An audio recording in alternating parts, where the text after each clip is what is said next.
Bičiuliai, vasara šiltasis metų laikas, kada mes gaudome šapalus. Ir turbūt ne kartą teko matyti nuo Alksnio ar nuo kokio kito pakrantės medžio į upę krentančius pailgus juodus vabalus. Taigi šitas mano slaptas vabaliukas su raudonais kojų galiukais padės išspręsti visus rebusus būtent tada, kai krenta tokie pailgi vabalai. Šį kartą aš naudosiu Kamasano B830 strimerinį kabliuką ilgesniu koteliu, nes musė mano bus šiek tiek pailga. Juodas vedantis vyvų siūlas, tamsiai ruda sintetinė puta, kūneliui povo plunksna, kojos su akcentėliais raudonais galiukais, vedantį siūlą prisitvirtinu prie kabliuko, atsikerpu kelių milimetrų putos juostelę. Čia iki centimetro maždaug kokie turbūt 8 milimetrai. Pasismailinu patį galą, kad neišstorintų man uodegos. Prisitvirtinu putą prie kabliuko pačiam gale. Ją gerai prispaudžiu. Įmam povo plunksną. Povas turi stebuklingą žėresį, tą blizgesį tokį, kuris daugumai žuvų labai patinka. Neišimtis ir šapalas. Todėl pilvelį šį kartą mes padarysim būtent iš povo plunksnos. Ir tam aš atsipešu kokius 6 segmentus. Nes vabalas didelis, kūnelį reikia padengti, pakankamai ilgas, jį reikia padengti gana storų sluoksnių, tai paimsiu šiek tiek daugiau, kad būčiau ramus. Susilyginu plongalius,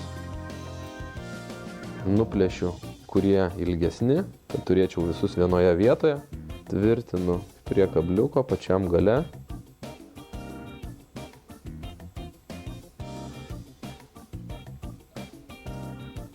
Ir šiek tiek susukęs keliauju dengdamas. Kas 2-3 apvijas prikabinu vedamojų siūlų. Povas pro apačią siūlo, siūlas pro apačią povo.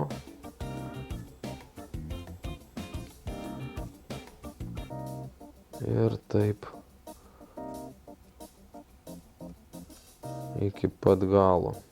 Turiu gražų žėrintį ir pakankamai tankų kūnelį vabalo, kuris įkrito į upę nuo Alksnio šakos.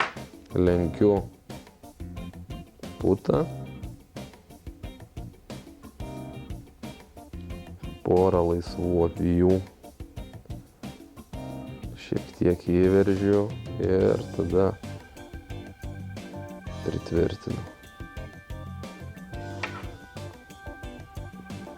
Putą nusikerpu, priekyje palieku porą milimetrų galvutę antenos, užsidedu baigiamąjį mazgą, kerpu lauk vedantį siūlą ir čia laikas užsilakuoti. Šiek tiek lako į mazgą, kad muselė neišsiardytų. Ir paskutinė dalis, krūtinėlė ir kojos. Krūtinėlė šį kartą, kadangi vabalas pailgas, tai koks 1/4 nuo priekio. Porą laisvų apvijų, šiek tiek įveržiu. Kerpu lauk nereikalingą siūlą. Atsiplėšiu 2 kojas. Pasimatuoju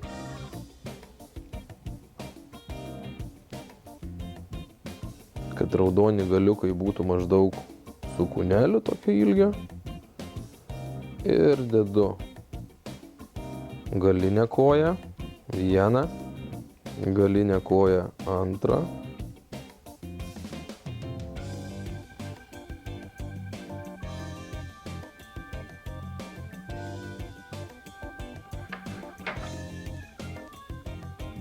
Nukerpu, palieku kelis milimetrus raudono akcento, kadangi mano kojos yra per ilgos, aš noriu priekinės padaryti taip pat su akcentėliais, tai aš nukerpu jas visiškai.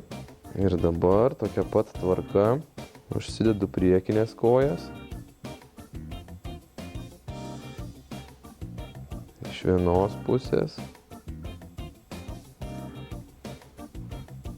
Tada iš kitos, kad priekyje turėčiau raudoną akcentėlį. Kerpam, kas nereikalinga. Patrumpinam kojas, palikdami tik tai porą milimetrų ryškius raudonus galiukus.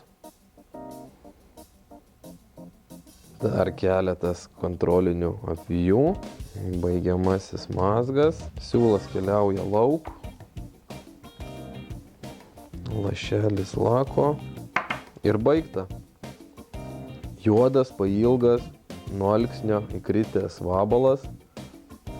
Ir nedideli akcentėliai. Raudoni galiukai.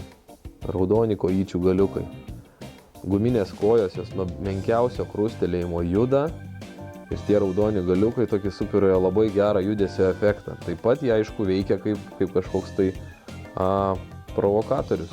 Mes dažnai naudojam akcentus ant musių visiškai nerealių spalvų arba tas, ko gamtoj nėra, tas, ko nematai, bet tai dažniausiai gerai provokuoja žuvis. Jos iš smalsumo tada, kartais net nesimaitindamos, griebia tokią imitaciją. Taigi, jeigu norit surišti kažką panašaus, medžiagų aprašymą rasite apačioj po video. Nepamirškite dalintis, spausti patinka, prenumeruoti mūsų YouTube kanalo. Na ir ką, susitiksime prie upės. Iki.